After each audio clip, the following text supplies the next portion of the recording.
little bit of draft work here. I could have all kind of rapscallions and hooligans up in here that don't know nothing about draft. I could just do that. I could just choose to find miscellaneous characters that I don't respect that don't know nothing about drafts. But that ain't how we do things here.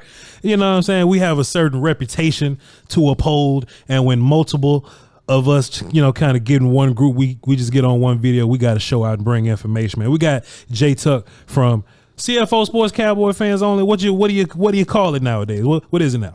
We calling this CFO Sports, man. We did a slight rebranding because with the draft work that we do, we got a lot of NFL fans who want to chime in. So we want to make them feel included. You know what I'm saying? Let them feel included. J Tuck, what does that mean? CFO, creative friends observing. Yeah. Right, yeah. But in the regular season, Cowboy. Yeah, when people ask us, it's Cowboys Fans Only, man. But, you know, the funny thing about that whole name, it started from my original idea. I was going to do sports content on OnlyFans. And that's where the name came from. So let me tell you why that's not outrageous. I remember, and maybe because I'm old, but I remember OnlyFans when it wasn't ridiculous. Like OnlyFans was just, it was like Patreon. It was just somewhere that we went. But you just, but boy, man, I'd have been at the wrong spot, man. So hey, man, if it make you a billionaire, do your thing. Do your thing. Hey, man, I brought you here to talk a little bit of draft today. Yeah. I kind of got a rough what I want to ask you, but we really just going back and forth this thing, man. But I do want to ask you this. I'm going to ask everybody this whenever I had them on. That's just what we do here. Are you comfortable with 3 undrafted free agent offensive line on your offensive line? And what's your configuration? What's your plan? Nah, man, not at all. You know, me personally, I'm a fan of TJ Bass. You know, I liked him out of Oregon last year, but sometimes you have that sophomore slump, and when you're required to play a full 17-game season, can you really trust it? So, you know, with TJ Bass and Hoffman out there, I really don't know. So I feel like the Cowboys' biggest need is to address offensive line. I know for you, that's your spot, right? I think they should address offensive line because when you look at this draft class, we'll talk about it, it's deep at offensive line, and there's a lot of good quality you can get in the first round. So I just feel like the Cowboys would be negligent if they just don't even go and get offensive line, whether a center or a guard or possibly a left tackle, because there's a lot of talent in this class that you cannot pass up on. So me personally, no, I'm not comfortable with how the offensive line is looking currently right now, even if you mentioned and add in Terrence Steele to that mix as well. Man, I think there's a lot of fixing that needs to be done before they have Dak out there running with his head on fire. Man, it's just been a lovely year for me because we've been talking about offensive line since January. You know what I'm saying? I just love to come to the party and just hear guys, information and expertise. Right. That's what we got. But where you at with Tyler? Because I think that's where this whole thing, because we don't know. They like TJ Bass. Mm-hmm. I don't see what, you know what I'm saying? Like, we don't go to practice. We don't know what they've been looking at. All we've seen is them play versus the Cardinals, him, Hoffman, and all them. And we've seen them versus the Washington Football Wizards backups at the end of the year, right? All I know about TJ Bass and Brock Hoffman is that they better than Josh Ball and Matt Waletzko. That's all I know. That's all I know. But like you said, though, brilliantly, is that enough to carry you throughout the year? Mm-hmm. You need a tackle. The best tackle on your team is an all-pro guard. We're in a pickle. We're in a pickle.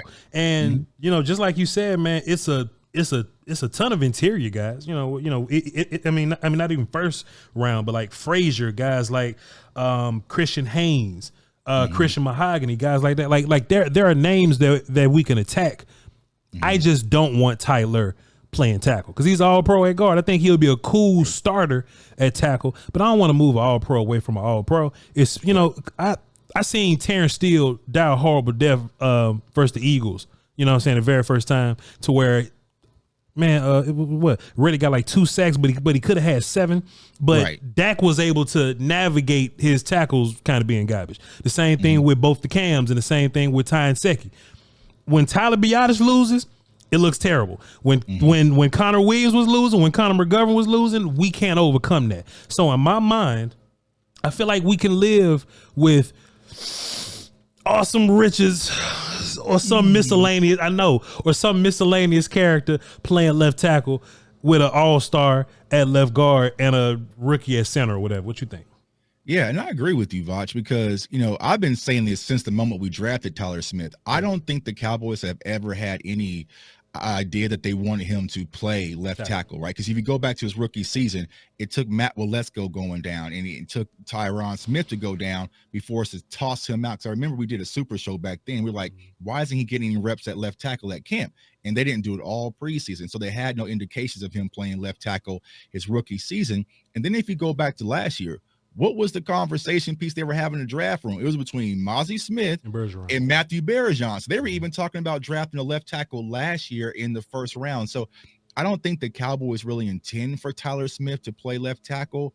But since we are in this situation, what I think they're going to do is they're going to go into the draft with him at left guard. And if they miss out and strike on their guys, then they might just kick him out and try to plug somebody in at left guard. So, I hate it for Tyler's development because you're swinging them back and forth. One year you're left tackle, next year you're all pro left guard. But then now since we messed up and moved on from Tyron, we're going to kick you back out the left tackle. Like, it's too much switching. Now, he's versatile and talented enough to do it. Yeah. But why not just leave him at where he's best at? I mean, the same thing with Zach Martin, right? He could play right tackle, but he's best at right guard. So, from my standpoint, I would leave Tyler inside, like you said, because look at the teams we play. We got the Ravens, bro. We got San Fran again. We got some dogs coming in the interior. And if you don't fix that, it could be, a long season for the Dallas Cowboys. So for me personally, I will leave Tyler inside, and I'm going to go plug in the left tackle like you just said.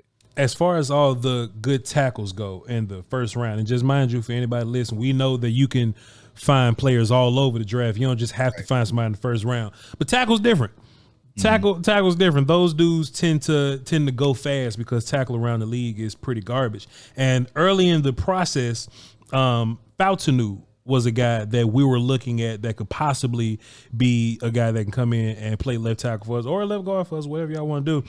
But he's kind of like Darnell Wright this year, yeah, we can get Darnell Wright then draft day. Ain't no damn way we get Darnell Wright.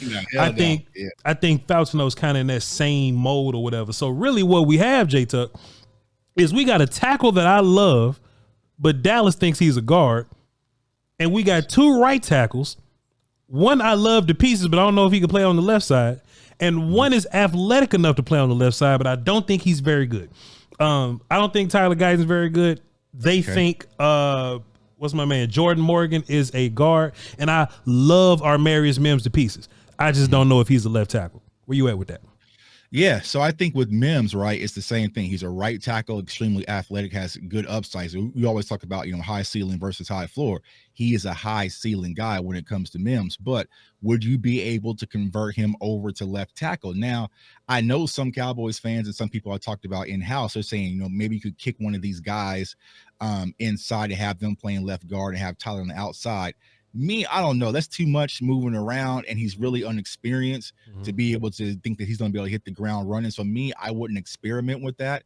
But the player that you mentioned, man, who I love is Jordan Morgan. I'm a huge Jordan Morgan fan. I feel like he gives you that versatility. He can play left guard, but he can also play outside. I mean, he was one of the best pass pro guys, in college football if you go to Arizona. So I feel like he would give you that flexibility. And I feel like Jordan Morgan is going to be the most out of the box ready besides Troy Furtado. Now, there's another guy, that a lot of people are talking about, and we got to circle him, Cowboys Nation, because he's also a 30 visit. That's Tulise Fuaga out of the University of Oregon State. So he's just a big physical beast, and he might be a guy that you can just plug him in, maybe have him left guard, and he'll instantly prove the run game. You know what I'm saying? Because he's nasty. I know you watch film on him as well.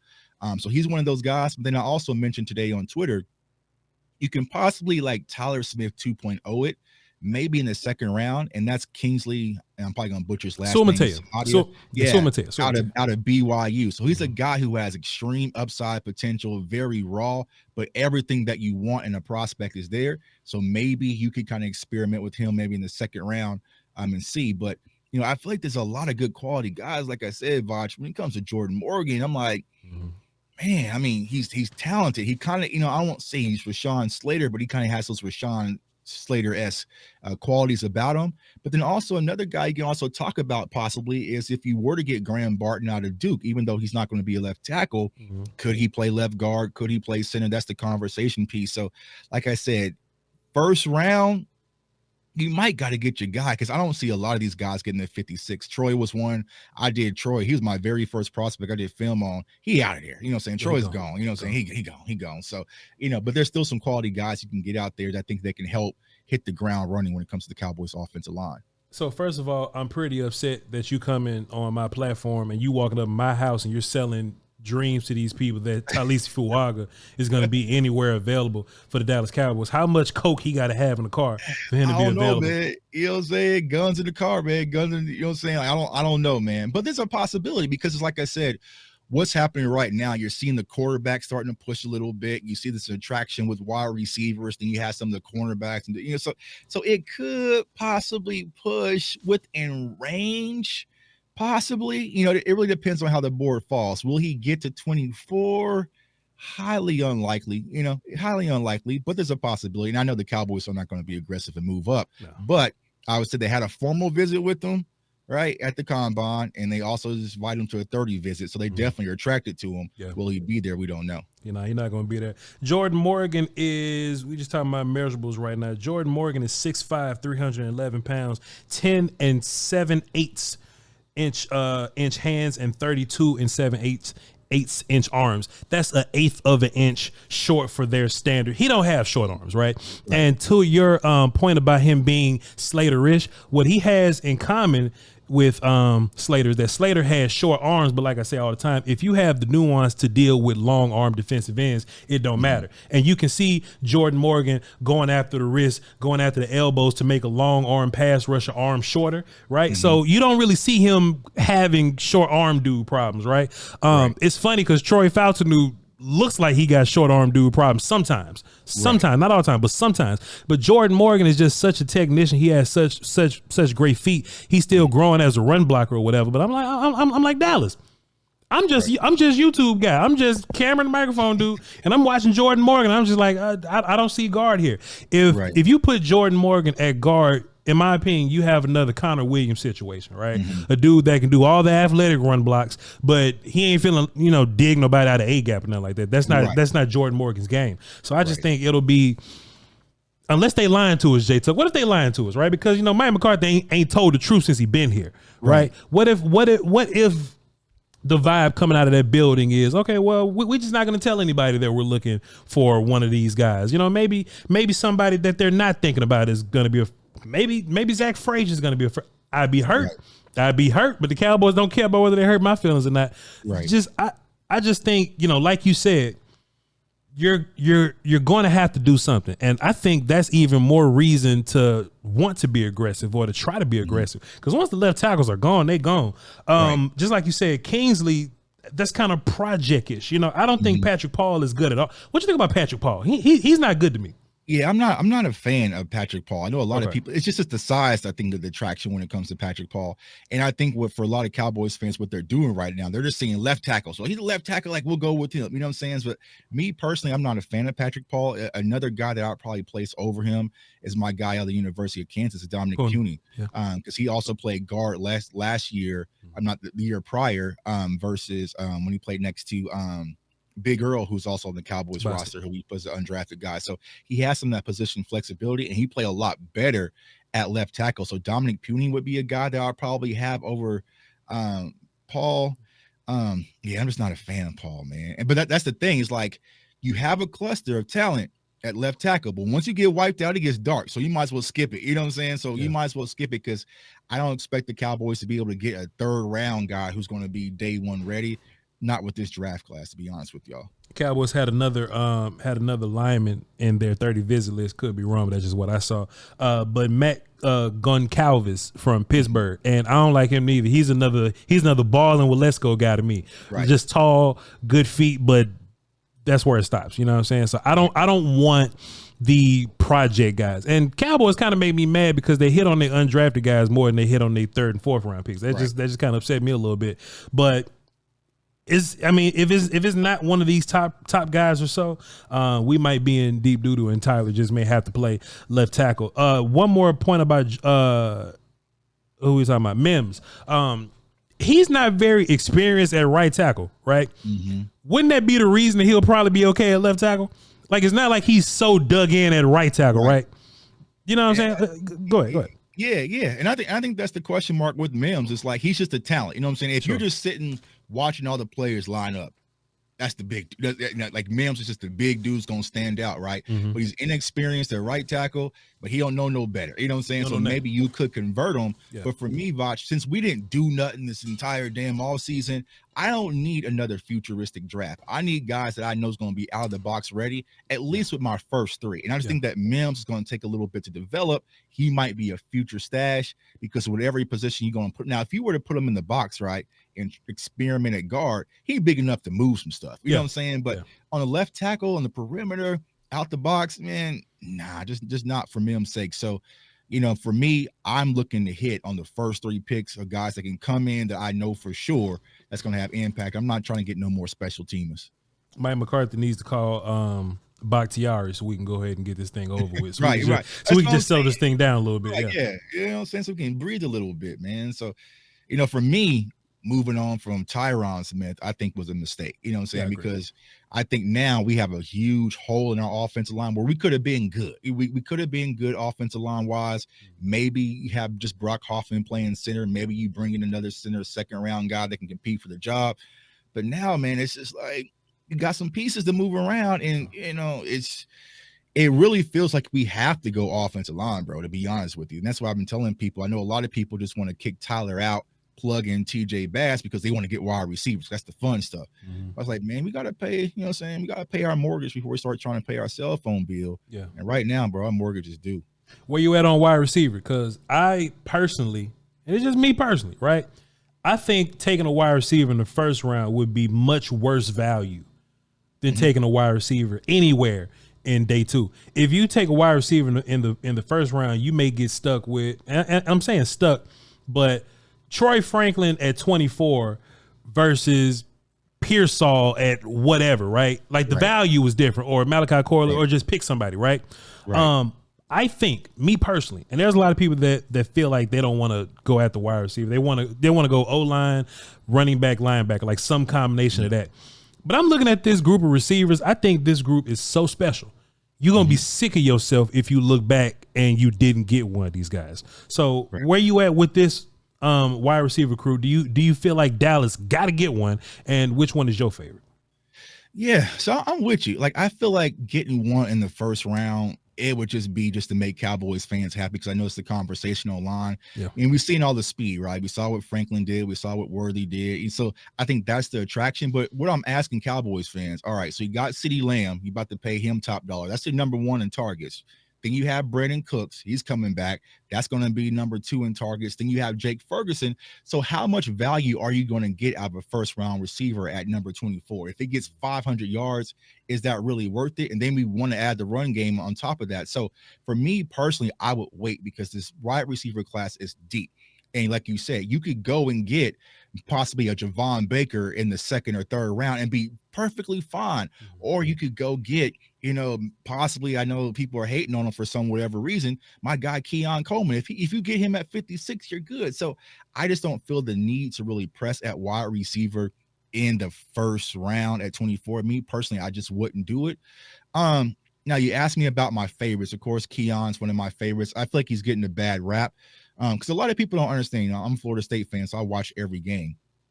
When it comes to Jordan Travis, he had 6'4" on one side, 6'6", 6'7" on the other side. And Johnny Wilson, he was just dropping back, watch, and pressing square. You know what I'm saying? He wasn't doing too much. He wasn't requiring too much of the wide receiver. So a lot of people say, well, Keon Coleman can't separate. That's false. His offense under Mike Norvell just didn't require him to do so. And the jump balls was kind of his go-to. But he can definitely has that versatility and agility. I mean, he returned kicks for us. Like, he did a lot of different things. I just don't think it really translated when it comes to our offense. But back shoulder fade, that right there, basketball under Tom Izzo, that's his go-to, right? And I feel like he can really be special in our offense playing that outside wide receiver. But another guy that I'm talking about that doesn't get a lot of notoriety for whatever reason is Jermaine Burton out of Alabama. I feel like he's a guy that can be your outside wide receiver as well. Plays with some toughness, has a little bit of spiciness about him, you know what I'm saying? So he can kind of bring that attitude to your offense, and you can sit back and let him kind of develop. Now, me personally, I think the Cowboys are going to kind of ride with the Jalen Tolbert opportunity and let him kind of see who he really is. Had a good camp, had some, showed some flashes, but we'll see. But it's like me, I would, man, you can go get Javon Baker. You have Jacob Counting, you know what I'm saying? You got so many Jalen Polk out of Washington. Like there's some talented wide receivers, bro, where you just don't have to reach early. I feel like offensive line is a much bigger priority over wide receiver. And if you sit back and be patient, you're going to get quality talent there for you. It's so many of these dudes, and they all fit what we do in whatever way, right? Like whether it's a route runner or like a run past you guy or just a big physical guy like a yak guy. I was looking at Tez Walker, right? Mm-hmm. And if and if you look at him, you go, all right, he got a little size on him, but if you keep watching, he just start running past people, right? He just keeps like he has some prime galloping, you know what I'm saying? What you would say, like, ball tracking, run past you guy, jump ball guy, physical guy. So it's many players, but if I had to pick one, J Tuck, let me just move around my film folder for just 2 seconds here. If I had to get one guy, J Tuck, you see this character right here, man? Give me some Malachi Corley, man. Yeah. Give me some Malachi Corley. And Malachi can help you at running back and wide receiver. Whatever you want to do. Whatever you want to do with Malachi Corley. And I think you have enough receivers doing technical things, right? Mm-hmm. And I'm not here to use the word dog because everybody out uses the word dog and they just dog it all up. But boy, J Tuck, let me tell you something.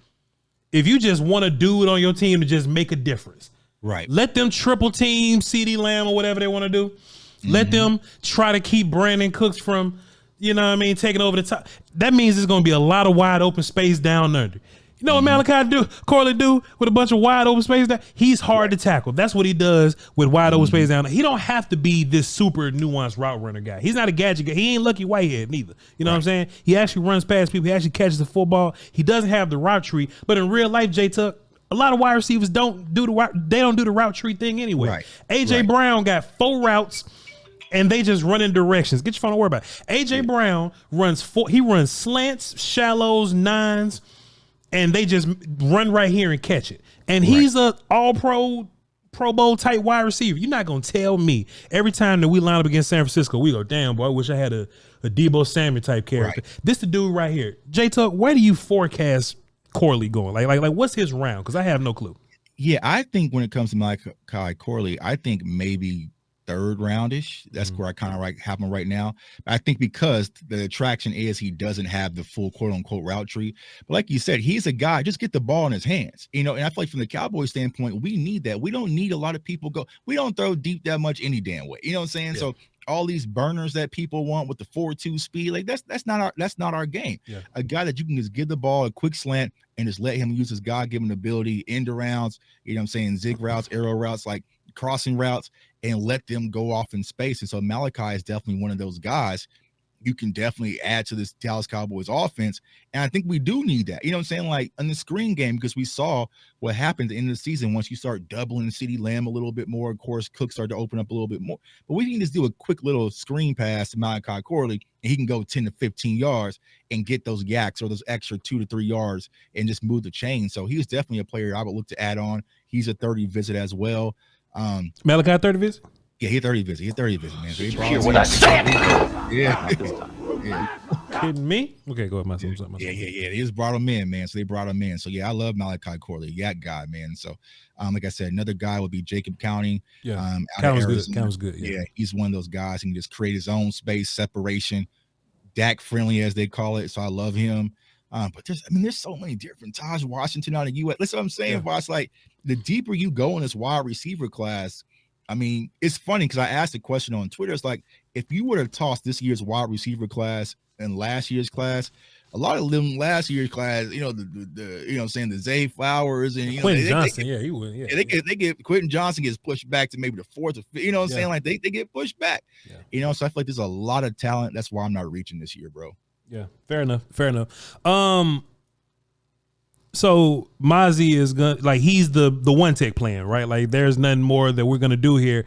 Hankins is going bye-bye. He's in Seattle with Coach Aiden Dirty, and we roll the dice on Mozzie, huh? Like that's the business, or is there some kid that we're gonna draft that we're just not thinking about that's gonna come in and help right now? Me personally, I'm drafting this year like last year's class didn't happen. You know what I'm saying? Like, well, yeah, good kids, but it it is what it is, right? So, not only Mozzie had some struggle developing last year, he has a shoulder surgery and he's going to be out almost 4 to 5 months. So, for me personally, if you're sitting there at 24 and you get a Byron Murphy sitting right there, gotta take all right, Mozzie, you know what I'm saying? It just is what it is. You're going to have to figure out, because there's some talented guys, that could possibly be there at 24 or 56. I mean, you're looking at possibly Dwayne Carter out of Duke, another guy that can be there available, even though he's more of a 3-tech versus a 1. And then you talk about, everyone's Tavondre Sweat. So there's some dogs out there in the defensive line that if they're there, man, I'm not gonna spare it just because of Mozzie Smith. You know what I'm saying? It's just gonna be like Mozzie's going to get in where he fits in. I know there's been the conversation about the weight loss and things, and kind of hearing what I've been hearing in the house that Zimmer is high on Mozzie, but it is what it is, bro. Competition. I'm in win now mode for me personally. You know what I'm saying? So it's like I feel like if you were to get a Byron Murphy, he's instantly better than Mozzie out the gate. Yeah, out the gate. You know what I'm saying? So where you at on Clemson D tackle Ruke Oro? Where you at on him? He's cool. He's cool. That's exactly what I said. He cool. Like he's cool. Yeah. You know what I'm saying? He's cool. It's nothing gonna get me excited. I feel like he's going to be more of a rotational guy. You know what I'm saying? To kind of give you that replacement in Gallimore, but he's not going to be an instant impact. And what people got to understand, defensive tackle, it take you a minute to even, you know what I'm saying, to grow in the NFL level anyways. But when it comes to Rook, I just not a, it didn't excite me a lot. I know the Cowboys are talking about McKinley Jackson out of Texas A&M. I like him. But I like him, but he's undersized a little bit. You know what I'm saying? But he's feisty. And another guy who I just don't understand was not being talked about is Big Leonard Taylor out of Miami. Like Leonard Taylor is a guy who has size, can go out there and compete, and also LSU, what's his name? Jordan Jefferson. So I feel like those are a few guys right there that you can kind of get in that can definitely help. Now, who I think will be the most instant impact guy, it'll be Jerzon Newton out of Illinois. I feel like he's a guy who's versatile. He can play on the edge, he can play inside, he can play outside, very high motor. He can do a lot of different things. So if you're able to add Jerzon Newton, I feel like he gives you the versatility to open things up. Now, here's the tricky part now, Cowboys Nation, when it comes to defense. I really don't know what the hell Zimmer trying to do. Zimmer had one interview. I ain't heard it from the man since. You know what I'm saying? So it's like we don't have much, but if I knew Dan Quinn was still in house, Jerzon Newton would definitely be a guy that Dan Quinn would love. So I think that's the situation we're all just trying to wait and figure out. First of all, I can really appreciate that you called him Jerzon. You're not calling him Johnny. I don't like when people introduce themselves as one thing, then they change their name right before the draft. Jason Oway. I don't do all that whole changing your name. Apparently, Cedric Van Pranden just added another name to his too, and I'm not even gonna look it up. I just saw it earlier. I'm not gonna do all that. But let me ask you this though, J Tuck. Pre-draft, Newton was like a top 10 or so guy, you know what I'm saying? And then later in the process somewhere, I saw him ranked in the 30s and all that. So why the volatility with Newton's draft stock, and where do you think he is now? I think it's with the injury. I think the injury is what slid him down a little bit, and you just didn't see him enough. But I think the one tricky part about him, people were trying to figure out what's going to be his position. Is he going to be an inside guy, or is he going to be an outside guy? So I think that's why he's sliding a little bit. But I'm trying to remember, where did the kid that went to the Saints last year out of Clemson, where do you damn, I forget these kids' names so they get drafted. Was it Murphy? Not Murphy. You know what I'm talking about. Miles Murphy. The other one. He had the injury, came out the ACL, 2 ACL injuries. Austin. I think he went to New Orleans last year, but Brian, they'll know in the chat. But I think like one of those guys, right? We can possibly slide around 24. But I just think that Newton's is just too talented that he would slide that far. I think eventually a team's going to take a swing on, especially if the medicals check out. But I think, right now it's gas time, y'all. It's gas time. Everybody's sliding, everybody's falling. Everyone has ACLs and missing PCLs and all sorts of stuff. They're playing their draft game because we gear up, but I can definitely see his name being called before 24. Brian Breesy. Yeah, that's Brian Breesy. Brian Breesy. Yeah. And he was another hurt guy. Right. Exactly. Yeah. Exactly. He's another hurt guy. So you'd be mad as hell if the Cowboys took this player in the first round. Who would you be mad at? Me personally, I think you already said it. I think Tyler Guyton. Yeah. I think Tyler Guyton's the one that really scares me. Tell me where you at with him, because I kind of like the media people speak highly of Guyton. I watched the film. I'm not that high on him. I don't hate the player. He's just not a 24th overall guy for me. So, where you at on Guyton? Yeah, and I'm the same way, right? I think that he has the talent and he has some upside ability, but I'm thinking about from the Cowboys' perspective, I think he does us zero good, you know? So I think that he would be one of those guys where his name's getting called and it's like, kind of the Schoonmaker face, you know what I'm saying? Yeah. It was just like, all right, bro, what are we really doing? So because one, he predominantly played right tackle. Do I think he's talented enough to convert over to left? Probably not. You know, it'll be a work in progress. And when you watch his film, you know, just covering the Big 12, it just wasn't, you just didn't see it. I just don't see it. So, you know, I probably was crunched about 4 or 5 games and nothing really stood out where it's like, all right, that's what we need. I feel like there's other talented tackles, pure left side players that really stand out. So I think Tyler Guyton would probably be one of those players where I'm just like, here we go again, as they say. But yeah, I would say Tyler Guyton. Let me just run these names past you. I'm not the biggest fan of them at 24. You just tell me whether you agree or disagree. Chop Robinson. I like the player. I don't really know how he fit. Super athlete. I think he's more of a linebacker, like a blitzing linebacker. Like he's probably the most athletic person on the field wherever he's lined up at. I'm just nuance guy. I'm technique guy. High floor guy. He's a run down the middle of you champion. You know what I'm saying? He just gets off on his athletic ability, and I'm just kind of, you know, I'm not sold on just the athlete. Where you at on Chop Robinson? Yeah, I would be out on Chop at 24. I mean, the only way I can see it is like Micah is just going to be your edge, and they're trying to just revamp of what they could have had in Micah, and they're going to put him to, you know, Chop to kind of be your downhill guy. But me personally, I feel like you can get some more guys later in the draft or another guy you might mention at the linebacker spot that can do that for you. So I would be out on Chop. Troy Franklin. I mean, he's fast guy, but I kind of get nervous with just fast guy. You know what I mean? I would like to see you win in many different ways than just being fast guy. I would be pretty upset if Cowboys drafted Troy Franklin, wide receiver from Oregon, at 24. I mean, I wouldn't be upset, but I'll be like, you know what I'm saying? Like because I feel like wide receiver's always been Cowboys fans' safety blanket. You know what I'm saying? When everything going, we'll just give us a wide receiver to make us feel better. But like you said, just having speed isn't enough. I know how everybody was all over Jalen Hyatt. Jalen Hyatt couldn't even, you know, so it's like me personally, I'd be like, not a fan at Troy Franklin at 24. I like Zach Frazier, but I just don't like him enough to go at 24. I see a lot of people talking about center Zach Frazier from West Virginia, him being a 24 qualified guy. I think he's probably gonna, in my personal opinion, he's more like a 40s guy. Where you at on Zach Frazier? Yeah, I like Zach Frazier. I like the prospect. The only way I would be okay with Zach Frazier if they kind of pulled a Tyler Smith, felt like they wasn't going to get him at 56 and they really wanted to vamp up the interior offensive line, but it would still be a head scratcher. I feel like that's way too early for Zach Frazier because he could still get a quality guy at center or offensive guard. So yeah, I'd probably be out on Zach Frazier. Cool. Is Deuce Vaughn a part of your running back room? Because I really don't know what to do with him. And second part of this, J Tuck, how about this, man? How about this? Wait a minute now. Wait. Watch that. I'm about to get you now. You ready about this? Was Deuce Vaughn bad? And would he have been better if the run scheme was better?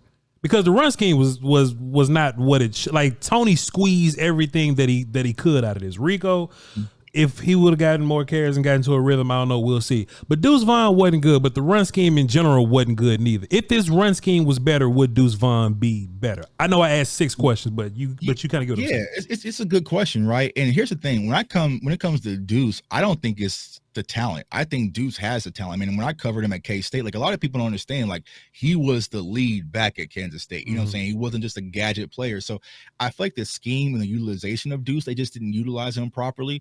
And he just didn't get enough opportunity. And I'll say the same thing with Rico and also with Hunter Lukey. You know what I'm saying? You saw traces of it, but you just didn't see enough where you can say, all right, he definitely has it. So I think for Deuce, it's going to be important because here's the crazy part, bro. When we were out there in Oxnard, Muscle Priest, it was Deuce was getting every carry, every goal line. So I'm not sure what really happened internally when it came to Deuce. So me personally, I'm still treating Deuce as part of the running back room, but there's some running backs. We can talk about running backs. Let's do it. I mean, if you get some of these guys, then it's just, get in where you fit in. Because I feel like this running back class, it's a lot of talent early, that if you get them, it's just kind of like Malik Davis. You know what I'm saying? Like Malik Davis showed some promise, but then he was, cut a few times. So I watch film a little different, J Tuck. Some people watch film Caleb Williams and back. Okay. I watch all the offensive linemen, then I watch all the D linemen and all the linebackers. So I got 6 rounds worth of guards. But I haven't watched no safeties yet, right? I'm just kind of giving you an idea where I'm at, right? But I'm gonna get there, right? So I'm deep diving running backs right now, and that's why I kind of wrote this question down here. I know that the Jonathan Brooks is the name that's kind of going around a little bit, and I know everybody that don't want the hurt running back is going for Benson, Florida State, another one of your guys, right?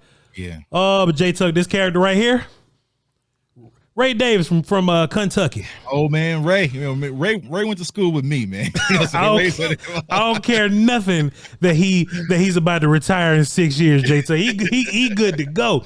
I do think that many of these other running backs, they all kind of excel at something. You know what I'm saying? Brooks is the patient vision guy. You know what I'm saying? Jalen Wright is the runner, and of course your big running backs, they do the big thing, right? Ray Davis is the balance guy. He does it all. He's the complete running back guy. And I'm just watching film on him, J Tuck. He's not as spectacular as any other of these guys in their own special superpower, right? But he catches, he runs, and he blocks. I love Ray Davis to pieces, sir. Where you at on him? Yeah, I mean, the only real knock on Ray Davis is the age. You know what I'm saying? He's 25 years old, but I know a lot of Cowboys fans, they got all upset, right, about the news possibly of Zeke returning. If you want someone for a cheaper value that can do the Zeke-ish things, it's Ray Davis. You know what I'm saying? So like you said, he's very balanced, can catch out of the backfield. He can pass pro. He can run. He was a very patient runner. He can put his nose down and get those, those tough carries in the red zone. So he's a good quality running back. You might get 2 to 3 years out of it. You know what I'm saying? Like he's in 2 to 3 years, he's going to be 30.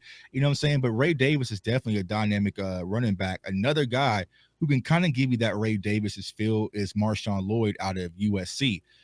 Another one of those guys that kind of fits that mold. It gives you like a little bit more balance. So I like Marshawn Lloyd. So, there is a lot of quality running backs, and the names aren't as spectacular as kind of last year, right? Because you had Bijan and then you had Gibbs, right? So that was the main attraction. This year's, I feel like it's like a cluster, right? Because with the Jonathan Brooks situation, you don't know who's going to go first. You know what I'm saying? Could it be Jalen Wright? Could it be Jonathan Brooks? Could it be Trey Benson? No one really knows, but I feel like once that first one gets pulled, Voch, it's going to start falling like dominoes, and you better go ahead and grab them. So for me personally, I like Ray Davis. If he's sitting there maybe like in the 3rd round, go get your running back. Because like you said today on Twitter, we missed that 4th round pick. Like that Trey Lance, it hurts. You know what I'm saying? Because we fall off a cliff. Like if you even just doing mock drafts for fun, after that 3rd, it's just like everything just gets snatched. And you sitting in the 5th, like, go from 90 to like 130 or something. Yeah, we just like, ugh. You know what I'm saying? Like you like, okay, I can maybe circle back around and get a Cooper Beebe. No, you're not getting no Cooper Beebe, bro. He gone. Like everything gets snatched up. So, when it comes to this running back class, I mean, there's a lot of talent in there. It's kind of hidden talent. So, another guy who I've been speaking about a lot is my guy Isaiah Davis out of South Dakota State, man. Like he's a dynamic runner, man. Definitely give him a watch, man. He can do a lot of different things. Very talented. So he's a guy who could possibly sitting there at day 3,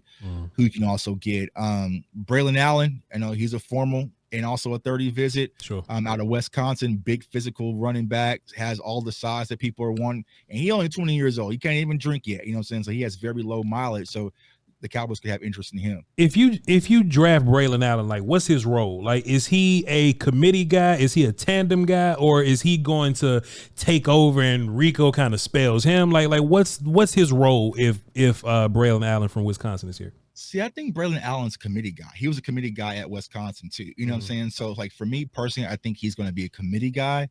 So that's why I've been saying I want an entree. You know what I'm saying? I want a main dish because we got a bunch of side dishes. I feel like, no knock to Rico. I feel like he's more of a side dish than you can plug in Deuce and Hunter. But I want a guy that's a full-on entree. I don't think that Braylon Allen is that yet. He can probably evolve into that because, like I said, he's very young. But there's a lot of things to clean up, as you see right there in the film session. Sometimes he just runs high. But he's just big. He's just a big dude who's young, has some physicality about him. So I think that's going to be the attraction. But for me personally, I think he's more of a rotational guy versus a guy that can be the guy, especially next year. I tell you what, man, you watch enough film on these running backs, man. Shotgun runs just gonna piss you off all over again. I can't stand them. Yeah. I can't stand them.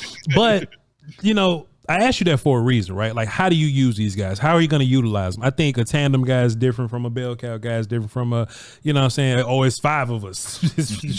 New England, we got 5 running back, right? How high do you take committee running backs? You know what I'm saying? Like, this isn't like a, for example, somebody asked me today, Trey Benson and Jonathan Brooks, they're like your Breece Hall types. You can find them in the second and they just kind of take over. Kenneth Walker, you get them in the second and they just kind of take over.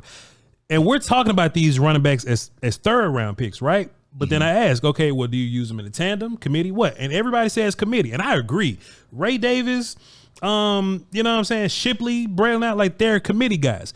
And we talking about 3rd round. I don't know if you take committee guys in the 3rd round. And we don't have a 4th, so it just is what it is. Right now, we don't have a 4th. Do you take committee guys in the 3rd round, or do you wait till later?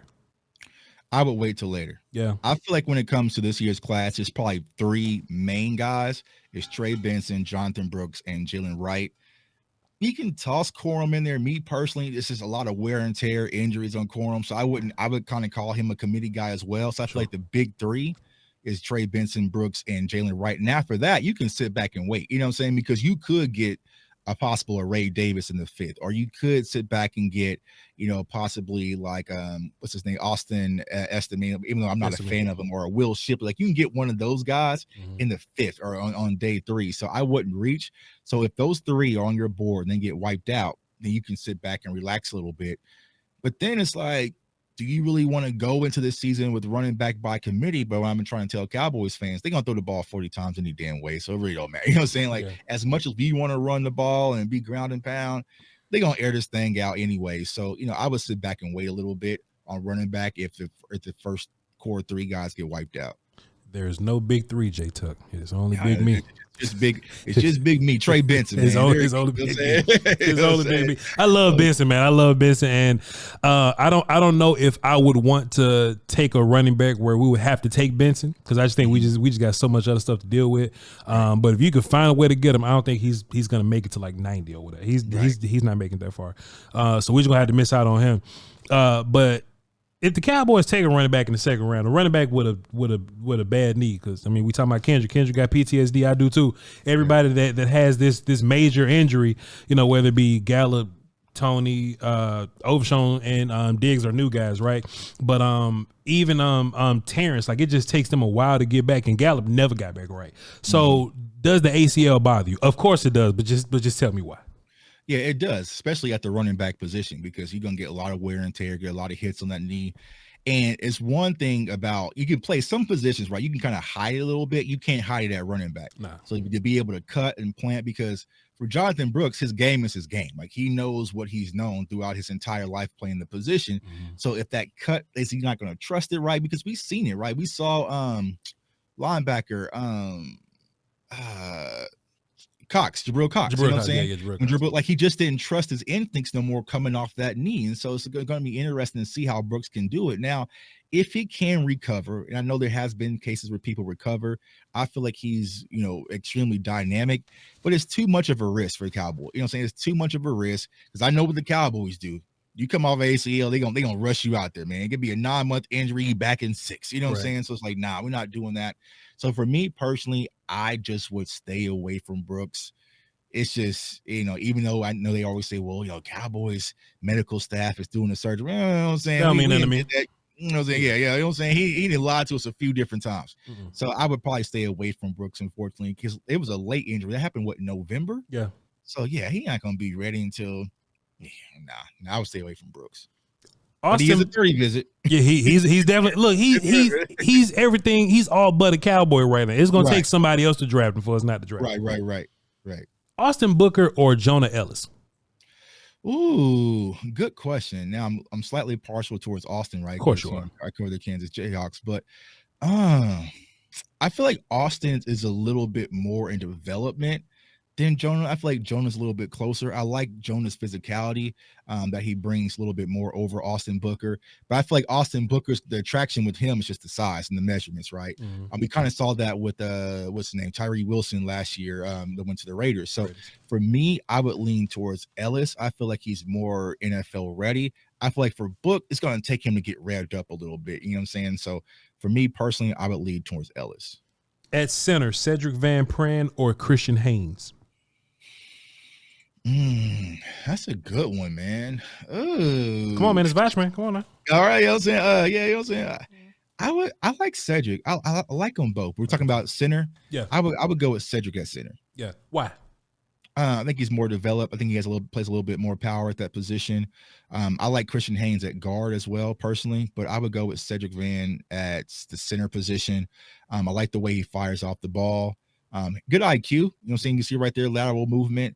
I like Cedric, man, but I like Christian Haynes too, but I think I like him a little bit more at guard. So if you ask me who's my favorite prospect over, I would go with Haynes, but I think at center, I'm going with Cedric.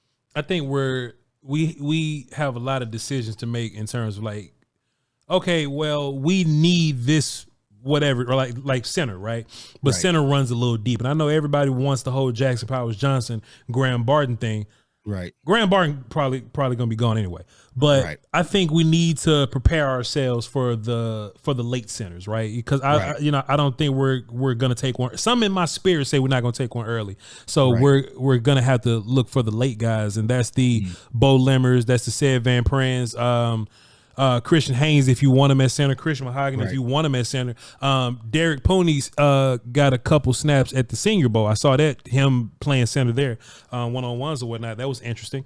Well, let me ask you this, Voch, because the offensive line is your thing. How easy is it to convert from a guard to a center? Like, because that's like when it comes to Graham Barton, like he only had like a few reps his freshman year, but then everyone's talking about he can just jump to center. Like, but the center is the brain trust of your offensive line. So how easy is that transition, or how hard is that transition? The hardest part about center is everybody else have one post foot. So if you're on the left side, then your right foot is up. That's your post foot, and you don't drop your foot. You don't cross your feet. If you're on the right side, your left foot is up. That's your one post foot. But if you a center, if we slide left, your right foot is your post foot now. If we're sliding right, okay, now you got a whole new post foot. So as a center, you need two post foots. You need to be adequate going in both directions because you're in the middle. And plus you are tasked with cutting the defense in half. Okay. So when you go to football school, coaching school, they ask you, all right, what you gonna do? Okay, we run inside zone. Okay, the first thing you do in inside zone, the first thing they say in inside zone class, J-Tuck, is you got to deal with A-gap and you got to block the mic. That's the first thing you got to do. So if you a center, you got to be able to understand the angles. You got to understand where your running back is going. Okay, your running back running inside zone is different than your running back running sweeps. You know what I'm saying? So you got to understand angles and things like that. And if you've been playing guard, the angle at guard ain't the angle at center. Right. The angle at tackle is really just going upfield. The angle at guard, you have the advantage in the leverage, but if you the center and you got to go front side, man, you got to be an athlete and take the right angles, man. So it's a lot of nuance to it. People think that centers are just bad guards and tackles are just and centers are bad guards and guards are just bad tackles. Nah, man, there are three totally different spots. So shouts out to Duke Manyweather. He takes people, and I don't know what vibranium that he hit them with, but they walk in one way and they walk out better. But we're definitely gonna have to keep eyes on the center position. I got one more for you, J-Tuck, because I've been advocating for these guys. Jalen Polk or Xavier Leggett? Man, come on, man. This Voch, man. What we doing, bro? Come on, man. What we doing, man? Good one, man. I mean, I like Jalen Polk, man. I love Texas, man. So, you know what I'm saying? I feel like he's a more complete wide receiver than Xavier. But I see the attraction for Xavier with the physicality, the DK Metcalf type of style. But for me personally, I think the more complete wide receiver that has a complete more routes, more separation, can also go get the jump ball of Jalen Polk. So I'm gonna lean towards Jalen Polk. People got Jalen Polk all the way messed up, dog. For some reason, they just not talking about Jalen Polk. Yeah, I was like, bro, why is no one talking about? I mean, especially for Cowboys fans. I mean, you know what I'm saying? Dez and Lufkin, like, what are y'all? I don't think people are being exposed to it. You know what I'm saying? It's like, you know, me and Voch can't do it all the work. You know what I'm saying? Like, you know what I'm saying? But like, Jalen Polk is definitely one. You know, and so I know that he played with Rome on the other side, but. Yeah, he's definitely one of those guys, man. I'm going with Jalen Polk because, what Xavier did at, South Carolina, it's really just 1 year, had a good Senior Bowl and all, but I think Jalen's different. And Polk catches everything. And honestly, I love watching film and learning about quarterbacks, right? For example, I had to watch a lot of CeeDee Lamb to figure out Jalen Hurts wasn't all that good. Right. But when you watch enough Washington, Penix let a lot of passes kind of fly and float a little bit, but Polk caught everything. Right. Snatching it out the air, whether he going forward, whether he falling backwards. This is another him falling backwards. Just, I got it. You know what I'm saying? And getting hit and holding on to it. It's just something about that hand strength of his. And man, he's yak guy, route guy. Whenever Rome was covered up, like he was a fantastic 2 guy. And I'm just like, man, I think he would be a great compliment. Man, just let me go back. He's a great, come on, man. He's a great compliment to what you would have with Brandon Cooks and Lamb. And I think Polk is a guy that can line up everywhere, and Mike McCarthy lies to us and he pretends like that's something he really likes. Oh, can you play all the positions? Can you play the slot, the F, the Z, the X, the Y? I'm like, all right, bro. But there's not enough people talking about Jalen Polk, and there's a content creator that be hating on me. They be like, oh, Voch out here brainwashing. Well, because if your hands are dirty, you wash them. You know what I'm saying? So y'all minds is dirty. Y'all need some. Jalen Polk is one of those ones. He's one of them ones, man. People need to know. But see, he's one of those ones that could be sitting there in the 3rd round. You know what I'm saying? Like you just don't know. Like the same thing I say about Jalen Polk, I say about Javon Baker out of UCF. Like it's just all there. But this wide receiver class is just so deep. If I was to slap an Alabama logo on Javon Baker's head, you know what I'm saying, he'd probably be 1st round talent. So it's just one of those things where it's just so many. You can sit back and just wait, but you can't wait too long. You wait past that 3rd, you're getting wiped out. You know what I'm saying? Yeah. So I would definitely go get Jalen Polk, man. So yeah, I like X too, man. But last one for you: if we don't draft a linebacker in the first 3 rounds, would you be upset? Yes. Okay, tell me why. Yeah, absolutely. So like how you talk about offensive line and your eyes light up. That's how I've been all season with the linebacker position. That's my position. And I feel like with this position, you have some talented guys. My 1A, I would say, due to the bill of health, is Edgerrin Cooper out of Texas A&M. Like he's just one of those guys. Go back to your original question, right? If we were to take him in 24, I would not be mad because he's not getting to 56. You know what I'm saying? He's one of those guys who's violent, downhill, athleticism. He can do a lot of different things and definitely change our defense and give it that boost, because a lot of people are saying, yo, Tug, we already got Overshown. We're having Overshown off the ACL. You know what I'm saying? Like, I'm not counting Overshown to be what we saw prior to the injury. But Edgerrin Cooper is definitely one of those guys. It was a 30 visit, is revved up, man. He's revved up from the go. And I don't think he's going to be there at 56. So if you get the opportunity to get this type of kid, to add him in Zimmer's defense, because me personally, I just don't think Micah's going back there. All right, well, let me go get a guy that can do some of the things that Micah can do. He can drop back in coverage. He can come downhill and get pressure. I mean, he'll meet you in the hole. He can take on blocks. Edgerrin Cooper would be one of those guys. But the other guy, man, and I love this kid, bro, is my guy Peyton Wilson out of North Carolina State, man. That's my one, man. That's my linebacker one. He would be my one if not for the injury. That's the only thing that scared me, is just the injury history, know how the Cowboys are. But man, he was one of the first prospects I fell in love with, because he's just everywhere. He's everywhere. He plays the game how it's supposed to be played. I mean, we all saw the play where he's chasing down the field and didn't give up on the play, able to get sacks, pressure.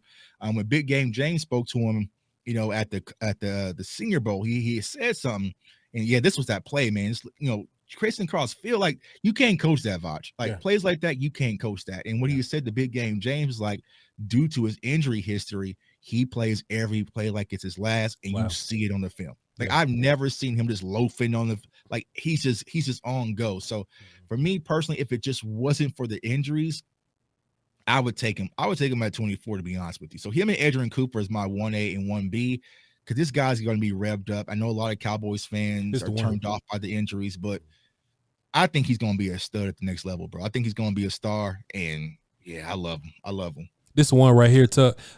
He's running around. He gets to the backfield. I did this edit, right? So I had to find him twice. All right, like, cool. Right. All right, cool. The ball's up there. He's back here. He's gonna go get him.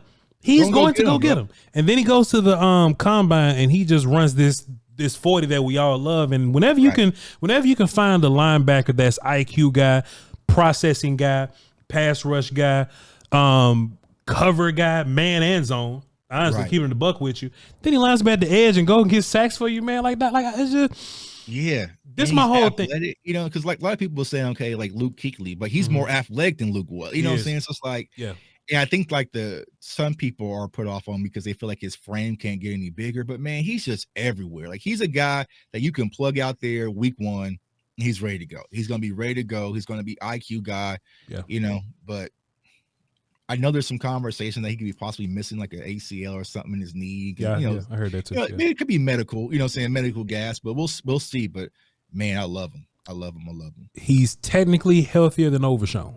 Technically. Right. Exactly. He ain't rehabbing right now. You know what I'm saying? Yeah. He'll be ready for camp. You know what I'm saying? So like, and if you get Overshown back, okay, so think about having that Overshown in a Kendricks. Now you're good at linebacker. You know what I'm saying? You do much better space. So yeah, man, but I love them, man. But there's some quality linebackers out there, but those would be the 2 I would take at 24, and I would not be mad. Do you think Peyton Wilson was hurt guy because he was doing a bunch on the line of scrimmage? He was doing a bunch of mic stuff. Do you think that if he was more of a, for example, Sean Lee, right? And I know everybody go to Sean Lee because he's the cerebral, whatever. But Sean Lee used to get hurt a lot because he was playing Mike and he was thumping with linemen all the time. But when he moved to Will, he got to run around free and just point to people and say, "Hey, y'all, run here, and I'm gonna run with you." Like Sean Lee got more healthier towards it, towards the back end of his life or whatever, football life, because he was able to run more free because he was a Will. Now, I think Peyton Wilson can play all the linebacker spots, right? But just in the interest of 1, keeping him healthy, and 2, him being run free, see it all guy, would you rather him play Will linebacker, or would you want to put the mic tag on him?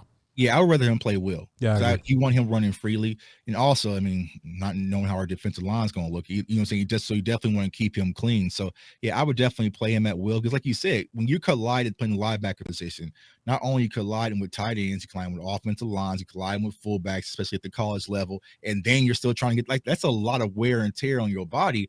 You know, so it's like I feel like if you can able to keep him out in space, sideline to sideline, keep him clean, and even coming forward off the edge in some cases, that's definitely going to be his game at the NFL level. And man, he would be special in the Cowboys defense with Mike Zimmer. Man, J Tuck, I don't know why we don't do this a lot more, man. We gotta do it more, man. We act like we ain't cool, man, and we only do this once a year. No, hell no. We gotta make this. We got some more positions to talk about, man. Yeah, it's funny because like your process is kind of like mine. Like me personally, like even though people kind of call us the draft guys, I only cook for the Cowboys. You know what I'm saying? So I ain't been looking at no safeties. You know, I know the quarterbacks. Like you know what I'm saying? Like I'm not wasting time. I don't need them. I don't need them. So, but linebacker, I'm like 70 deep, running like all the stuff we need. Yeah, that's where we're at, man. So we definitely got to run this back, man. Because like I said, you paved the way for people like me. You know, you're someone I came up watching. It's like, man, I love the draft stuff. I know you were a draft guy and converted to the Cowboys, and I'm more like Cowboys trying to get over to the draft stuff, man. So I appreciate the lane that you paid for me, man. We be smoking it too. You know what I'm saying? We good at this shit, man. We good at this shit. What do you mean? What do you mean? A little brag, but you know what I'm saying, when it comes to the draft, bro, he ain't gonna find much better of a duo, man. Yeah. 2 black belts, man. 2 black belts. It's an honor, man. Appreciate you. Thanks for the kind words. Tell the good people where you can find you, man. Radio and all that, basketball, boxing and all that. Tell them where to find you, man. Yeah, man. So you can find me on all social media platforms at JTuck151. That's Twitter, Instagram, TikTok, and all that. My YouTube channel, CFO Sports. We talk a lot of Cowboy stuff, talk a lot of NFL draft. Now, on ESPN Radio here in Kansas City, I'm covering boxing. You know what I'm saying? Even though they hit me the other day, man. Rolly got beat so bad by Pitbull Cruz. They took my video down. You know what I'm saying? But we're doing some boxing. So we're gonna have some boxing people coming over. It's doing a lot of fun stuff, man. So definitely come over, social support, and we're gonna keep this thing moving. I appreciate you, my guy. J Tuck, Cowboy fan, CFO boxing, CFO sport. Salute y'all, peace.